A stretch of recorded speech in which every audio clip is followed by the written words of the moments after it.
Good afternoon, Doctor. Good afternoon, everybody. On behalf of Bombay Chamber and also on my personal behalf, I would like to welcome His Excellency Mr. Dr. M.M. Sethi, Consul General of India in Vietnam, for this business masterclass with our project clients. I just like to give a brief introduction or a brief idea about the Bombay Chamber. Our chamber is one of the oldest association in India. It's over 180 years old, with several thousand corporate members across a wide spectrum of industries. While a third of them represent large corporations, the global multinationals, two-thirds consist of startups, small and medium enterprises. The chamber strives to serve as a connector between industry and the government, focusing on regulatory aspects, business growth, and playing the role of facilitator. The chamber offers a large bouquet of services, mainly advocacy, capacity building, trade facilitation, business networking, and hand-holding for SMEs and startups. Its labor advisory and legal services are availed by several of our members. The chamber also engages with multilateral agencies such as World Bank, IFC, ADB, with activities pertaining to development of bilateral trade and industrial growth. It actively supports incoming business delegations and also facilitates B2B interactions. The chamber publicizes country updates on the basic of economic data received from various diplomatic missions. And some of other services of chamber includes we offer certificate of origin services to large number of exporters. Almost 2,000 plus members avail this facility.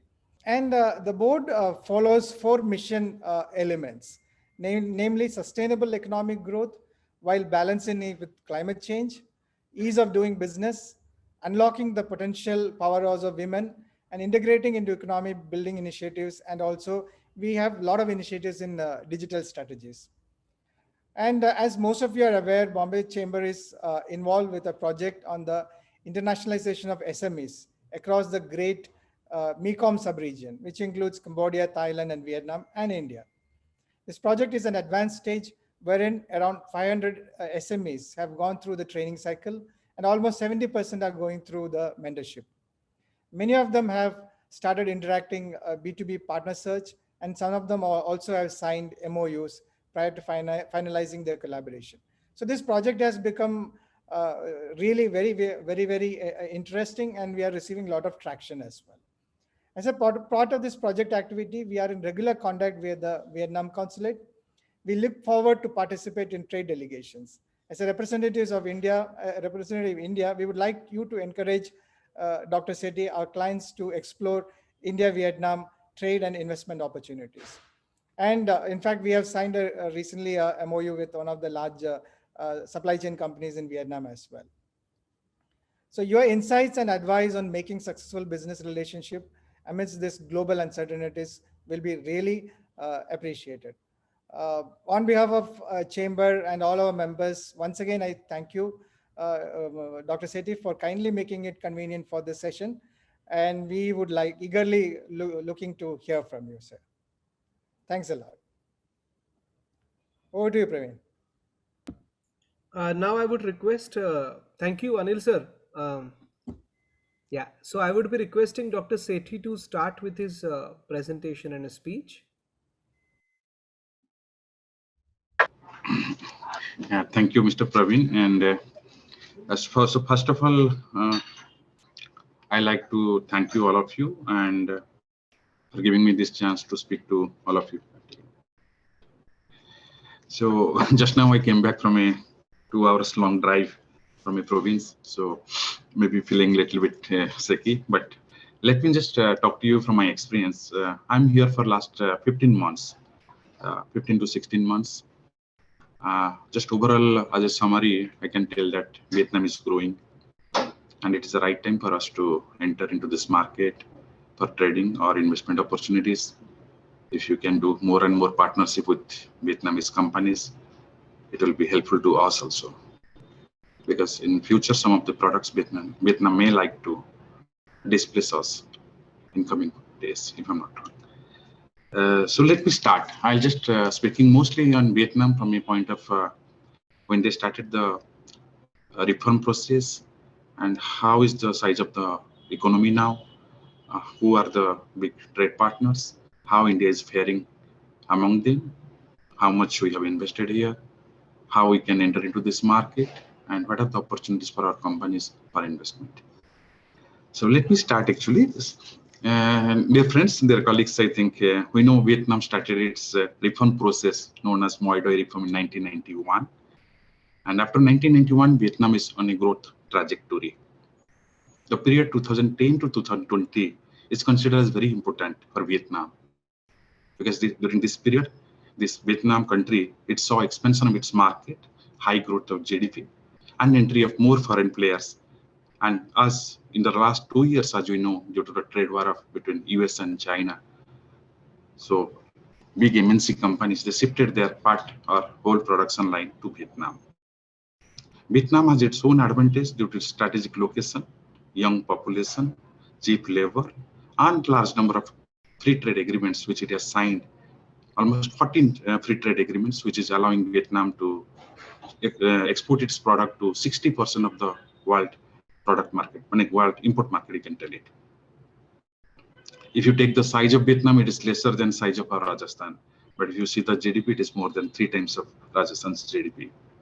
There are 63 provinces. All the provinces are in different levels of development.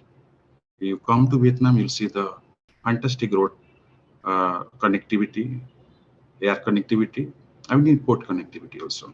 It is a long coastline. In 2019, before the COVID time, the GDP was almost 7.7%, and the GDP was 280 billion. The agriculture sector was only 13%, the industry sector was 35%, and the service sector contributed 41%. And in total, in 2019, the import and export trade was 517 billion. In 2021, in spite of the COVID crisis, and which led to disruption in the supply chain and logistics, Vietnam's GDP went by 2.5% in 2021. The growth was 2.58%, and again the contribution of agriculture was 13.97%. It was up by 2%. Manufacturing and service sector both counted for 63% and 22% respectively. In 2021, the export and import turnover of Vietnam in goods reached up to 668 billion US dollar, and the increase was by 22% over the previous year. Export increased by 19% also, and import also increased by 26.5%. So in all total, in 2021, export was about 336 billion, 19% higher than the previous year, and where the domestic companies, they exported 88 billion worth of products, while the foreign companies, foreign invested companies, they exported 247 billion. The import was 332 billion US dollar in 2021. It was off by 26.5% over the previous year. Here also the domestic companies, they imported 114 billion, and the foreign directly invested companies imported 218 billion. If you understand the trade partners, just like India, the important trade partners of Vietnam are still US, China, European Union, and ASEAN. In 2021, US was its largest export market, and Vietnam had a trade of almost 95.6 billion US dollar business with US. China was its largest import market, from where Vietnam, the trade went up to 109 billion US dollar. If you compare India and China's trade also, we are just touching, and we'll just see our size, see Vietnam's size. In 2021, the trade surplus with EU was estimated at 23 billion. It was up by 12% over the previous year. But Vietnam has huge trade deficit with China up to 54 billion US dollar. Again, other important trade partners are South Korea and ASEAN, and Japan also. If you see the economy structure, agriculture is still at an important sector of Vietnam. In 2021, agriculture, aquaculture, and forestry, they contributed 13% to the whole GDP, and it was off by 2.9% in comparison to the earlier year. As we know, Vietnam is an important producer of different agro products like rice, tea, paper, cashew, sugarcane, tobacco, etc. The country has many agro zones which produce agro and aquatic products. In the last 11 months of 2021, Vietnam exported more than 30 billion worth of rice and other products. 3 billion worth of rice and 7 billion worth of seafood products. It has the advantage of a long coastline, more than 3,260 kilometers, and a large exclusive economic zones also. Currently, the Vietnam government is giving more and more emphasis on application of technology in improving the volume and the value of agro products. Just today itself, I returned back Tin Giang province, a province almost 100 kilometers away from Ho Chi Minh City. You'll be surprised they had exported last year 250 million worth of agro products and seafood products to India, while they imported only $5 million worth of products from India. So international players like Bayer and many Thai companies, they're investing into this agriculture sector, and even an Indian company by the name of Intello Lab is also exploring this market for application of IT technology in the agriculture sector. The whole Vietnam government always emphasizes on strength of Indian agriculture system, and they also seek Indian companies who have expertise in smart agriculture to come and explore this market actually. And most of the products of Vietnam, the agro products, are exported to US, China, European Union, and ASEAN. In sector of manufacturing, Vietnam is slowly becoming a strong manufacturing hub. It has many provinces, like I don't want to give the names actually, Ho Chi Minh City and other provinces nearby, and there are some of the provinces which are akin to our states, but maybe of size of our districts in North Vietnam, that is Hai Phong and other provinces in Hanoi, including Hanoi. They're also slowly, they're utilizing whole of their industrial capacity. In the sense, Vietnam has a large number of industrial clusters and industrial zones, which are almost in every provinces. The utilization rate is more than 90%. And as I told, due to the trade war between China and the US, some of the major companies, they have shifted their supply chain to Vietnam. Important MNCs like Unilever, IBM, P&G, Abbott, PepsiCo, Microsoft, Honda, Samsung all have presence in Vietnam.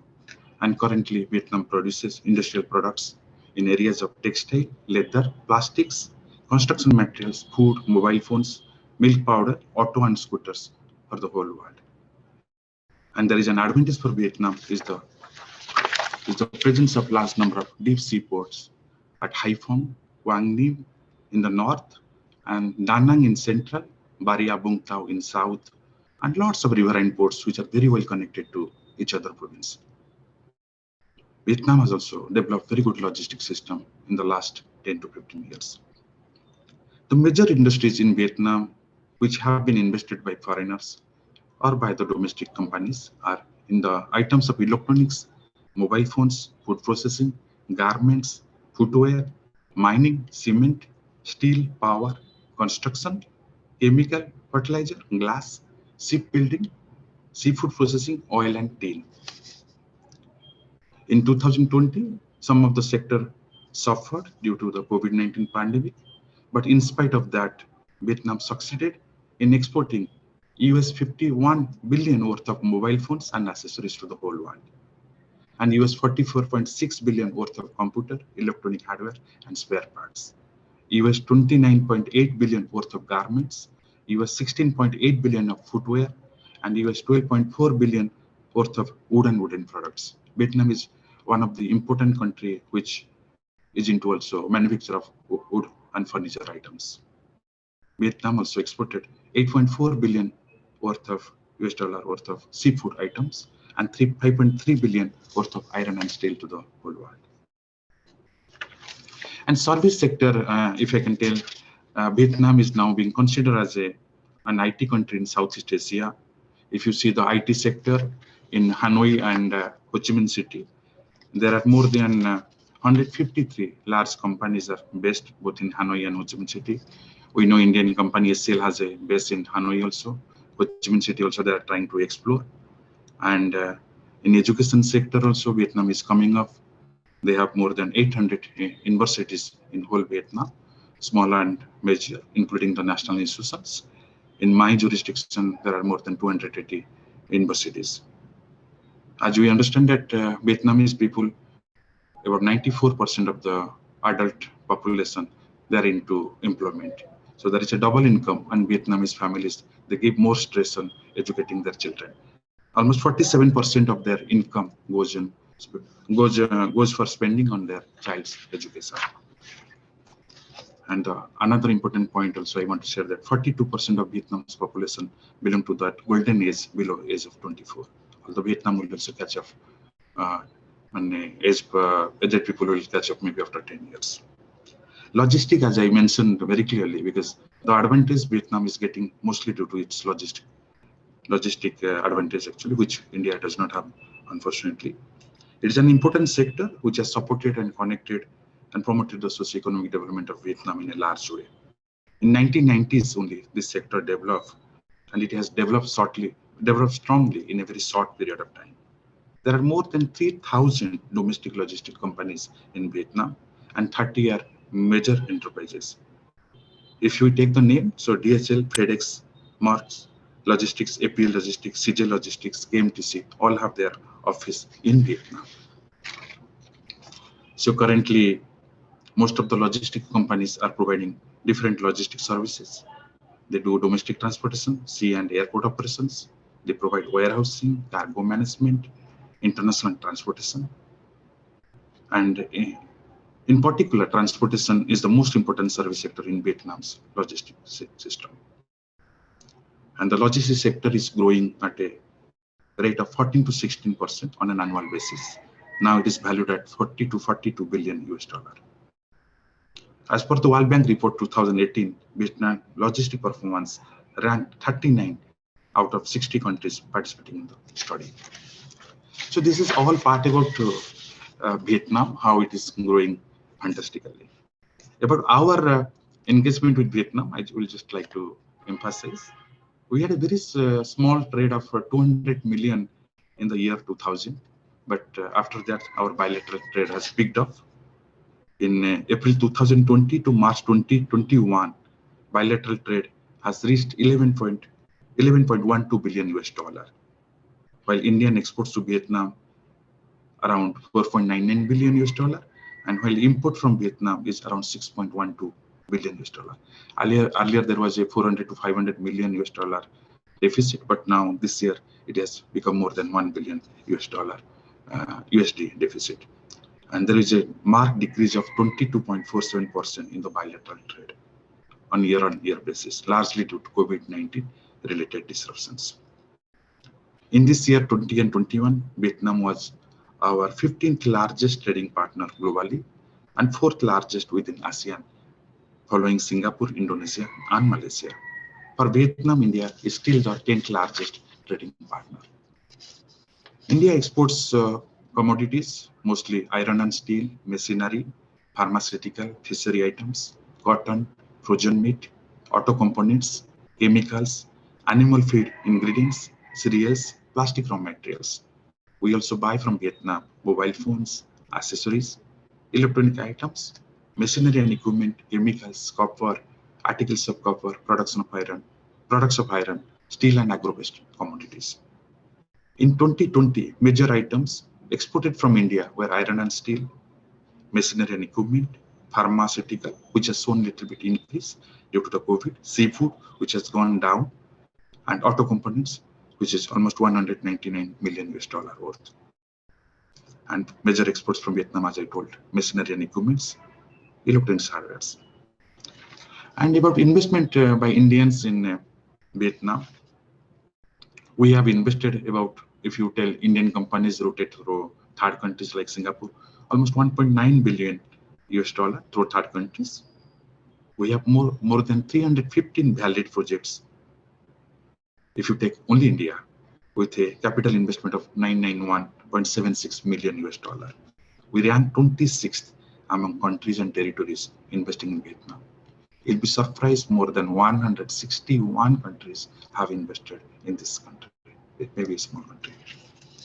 We have invested in the areas of oil and gas exploration, mineral exploration, agro-processing, sugar manufacturing, agrochemicals, IT, and agricultural processing. Some of the top names are ONGC, Tata Coffee, the Adani Group is searching for exploration, MacLeod, CCL Products, Nagarjuna, India, although it failed actually, Unilever, and this same Serum Group, KCP Sugar, RK Marbles, Bora Industries, SR, SCL. These are the prominent Indian companies who have invested in Vietnam. And investment from Vietnam companies to in the world actually, if you see in the last 10 to 11 years, is almost 8 billion. That means Vietnam is also emerging as a country which have the capability to invest outside. If compared to India, Vietnam has only invested about 30 million in some 3 to 4 areas, including pharmaceutical and construction materials, IT, and perhaps I think another one sector. IT, chemicals, building materials, and pharmaceuticals. The Vietnamese have invested in India. The major company that FPT has invested in Hyderabad. So what I want to tell that there is lots of potential we can do with Vietnam in the area of trade and investments. So trade-wise, as I mentioned, that Vietnam's major imports are from China, but due to international scenario post-COVID, due to realignment among the countries, Vietnam is also trying to shift some of its import lines to other countries, and perhaps India can fit into the bill.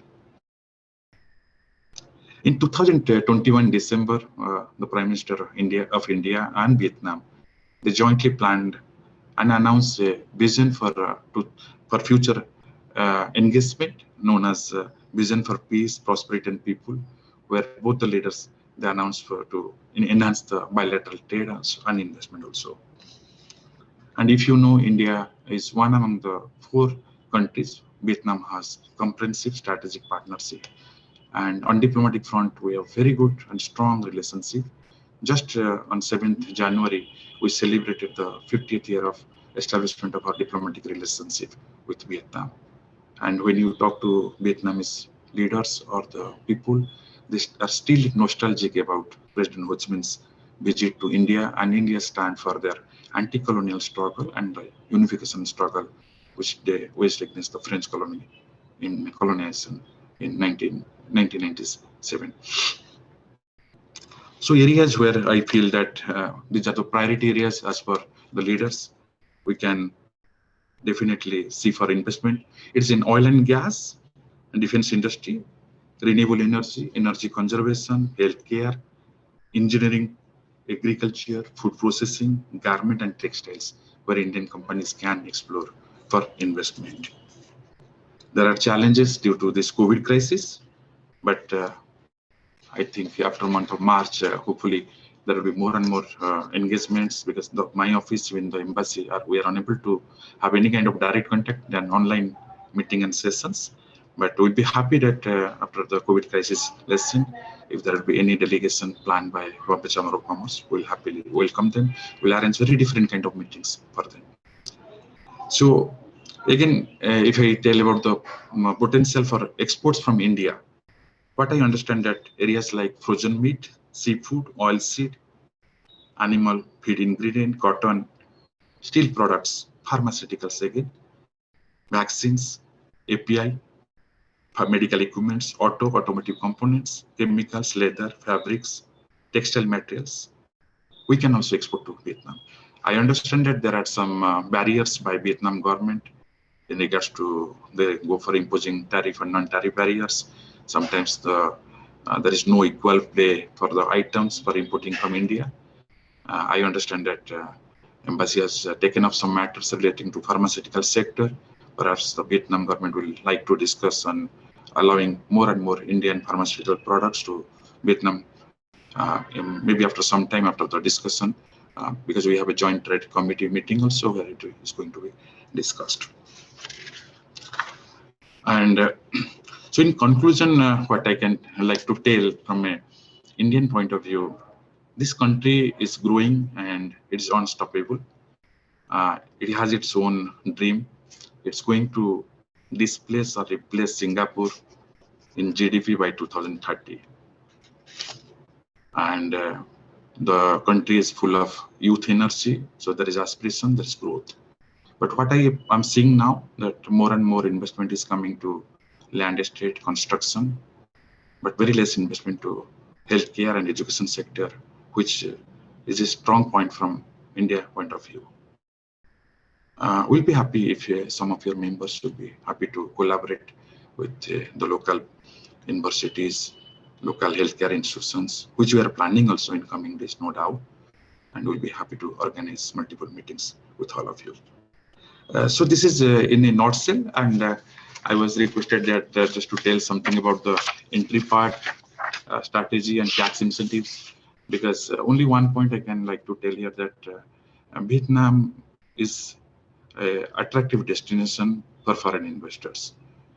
Although we can point it that only it is for South Korean companies, Japanese companies, but it's getting large amount of investment from Singapore also, from South Korea, Japan, from US, from Australia, and Netherlands.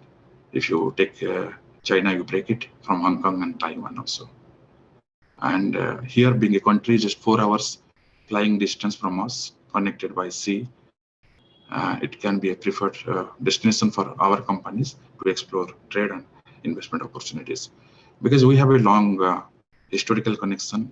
If you see the whole of Vietnam, the North Vietnam, the Central Vietnam, and the Mekong Delta, everywhere you'll see some glimpses of Indian culture and civilization. People still yet feel and talk about Indian Bollywoods. The current leaders who are past the age of 55 or 60 years, they speak about Indian films. So there is a strong connection which we can definitely tap. But again, trade also happens on hard sense, but we can definitely explore. We can take the first step. Vietnam provides lots of incentives, and I can just tell briefly. The incentives are mostly related to this corporate income tax, this value-added tax, this personal income tax. We can see if large number of companies from Japan and other countries are coming, so they are also coming for that point of view. There is tax concession. The ease of doing business is better than other countries. And the best part of Vietnam, which I personally tell people, that the safety and security. It's an absolutely safe and safety country. I don't think any other country. I've visited 22 countries. I don't think any other country can provide that much guarantee to safety and security, not only for the investor, but its companies' employees, its the family members of the employees, because they have very good number of schools, international schools, both in Hanoi, Ho Chi Minh City also. And Ho Chi Minh City, which is a mega city, just like Delhi, more than 14 million population, have better healthcare facilities, better education facilities, and provide the same lifestyle as we can get in any capitals of the other countries. So these are the tax incentives, but very recently due to COVID, they have again gone for some kind of reduction in VAT rate, in some other kind of concessions they have also provided. And what I understand from my friends that to get a permission for electricity connection, to get a water connection, or to get the land, this does not take so much time. Once the leadership, the provincial leaders, they decide, the things fall into line actually. And I have interacted with our Indian investors also, and they are very happy for their investments which they have made in the last 20 to 30 years. Because KCP Sugar, if you know, I think they are present here for almost 30 years. KCP Sugar, and Tata is also present here for last 4 to 5 years, but they are quite happy. Apart from that, Wipro is present, Godrej is present. Wipro Godrej for long times, and Tata recently entered. As per news report, Tata is also trying to expand its investment. Entry to enter into Vietnam in the same format which all countries follow, maybe as a representative office, but again, you have limited ability to enter into other sectors. or you can open your office as a limited liability companies, which is the most favored route actually, or you can go for joint ventures with any Vietnamese or local companies. And so that is in a nutshell. I can tell you this is an emerging country. This is a country to watch for, and I'll be happy for some questions in a nutshell. And if some questions I cannot answer, I'll definitely get back to you. You can send me by emails through Bombay Chamber of Commerce. Thank you for listening to me. Thank you.